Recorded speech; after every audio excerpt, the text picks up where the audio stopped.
Noong Pebrero 4, 2026, isang trahedya ang bumalot sa dating Ultra na ngayon ay kilala bilang PhilSports Arena sa Pasig City. Libu-libong tao ang nagtipon upang makilahok sa anniversary episode ng Wawawi. Ngunit sa loob lamang ng ilang minuto, ang pananabik ay nauwi sa matinding sakuna. Dahil sa naganap na stampede, mahigit 70 katao ang nasawi at daan-daan pa ang nasugatan. Lumipas ang mga taon, ngunit para sa ilan, hindi lamang alaala ng trahedya ang naiwan sa lugar.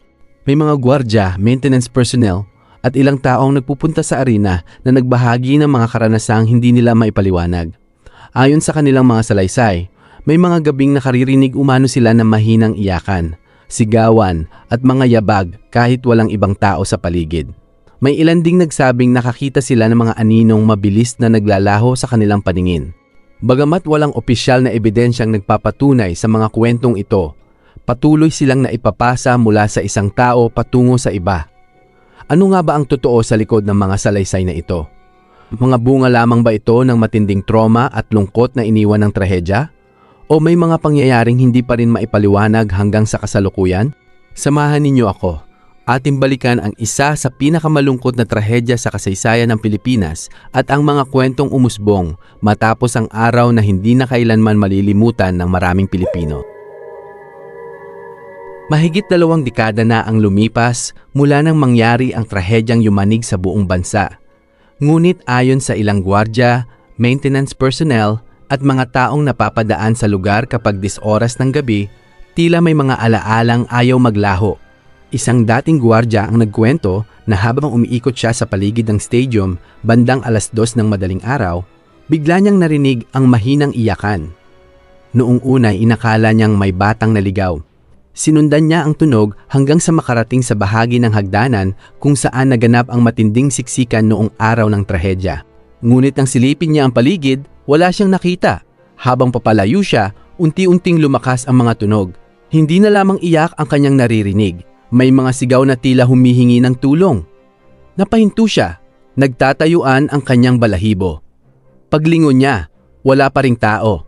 Ngunit sa gilid ng kanyang paningin, tila may mga aninong nagmamadaling tumatakbo pababa ng hagdan.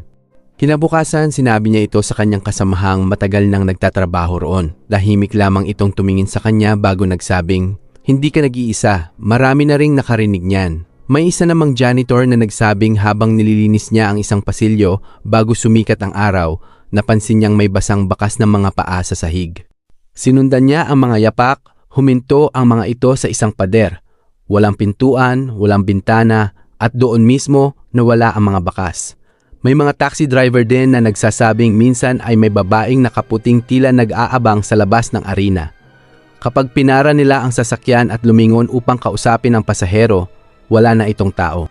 Sa paglipas ng mga taon, patuloy na lumitaw ang iba't ibang kwento. May mga nakarinig ng yabag kahit walang tao. May mga ilaw na kusang kumikislap.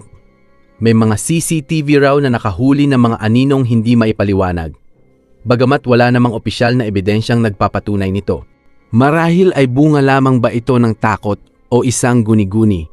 O marahil, may mga pangyayaring hindi basta-basta nakakalimutan ng isang lugar. Hanggang ngayon, kapag sumasapit ang gabi at tahimik na ang paligid ng dating pinangyarihan ng trahedya, may ilan pa ring nagsasabing tila may maririnig na mahinang mga tinig. Hindi malinaw ang kanilang sinasabi, ngunit para sa mga naniniwala, ang mga sigaw na yon ay mga alaalang hindi kailanman tuluyang nawala. Sa paglipas ng mga taon, nanatili ang mga salaysay na ito bilang bahagi ng mga urban legend na iniuugnay sa Ultra Stampede. Wala pang opisyal na investigasyon o ebidensyang nagpapatunay na may mga paranormal na pangyayari sa PhilSports Arena. Gayunpaman, hindi rin maikakaila na may mga taong naninindigang totoo ang kanilang mga naranasan. Marahil, ang bigat ng trahedya ang dahilan kung bakit hanggang ngayon ay may mga kwentong patuloy na isinasalaysay. Para sa ilan, ito ay bunga ng isip at emosyon. Para naman sa iba, may mga pangyayaring hindi kayang ipaliwanag ng lohika. Ano man ang paniwalaan natin, isang bagay ang tiyak, ang Ultra Stampede ay isa sa pinakamalungkot na trahedya sa kasaysayan ng Pilipinas. At ang pinakamahalagang alaala na dapat manatili ay ang paggunita sa mga buhay na nawala. At ang aral na hindi na sana muling maulit ang ganitong uri ng sakuna. Kung may mga kababalaghan mang patuloy na ikinukwento hanggang ngayon, Ang mga ito ay nananatiling mga personal na salaysay ng mga nakaranas at hindi pa napatutunayan bilang katotohanan. Marahil ang tunay na multong nananatili sa lugar ay hindi isang nilalang na nakikita ng ating mga mata, kundi ang alaala ng isang trahedyang nagdulot ng matinding pagdadalamhati sa napakaraming pamilya. Isa itong paalala kung gaano kahalaga ang kaligtasan, maayos na paghahanda at pananagutan sa bawat pagtitipon ng napakaraming tao.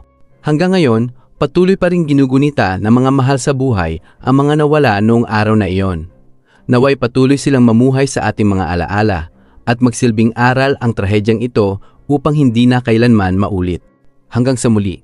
At tandaan, may mga pangyayaring kayang ipaliwanag ng siyensya at mayroon ding mga salaysay na patuloy na nagbibigay ng mga tanong na hanggang ngayon ay wala pang tiyak na kasagutan.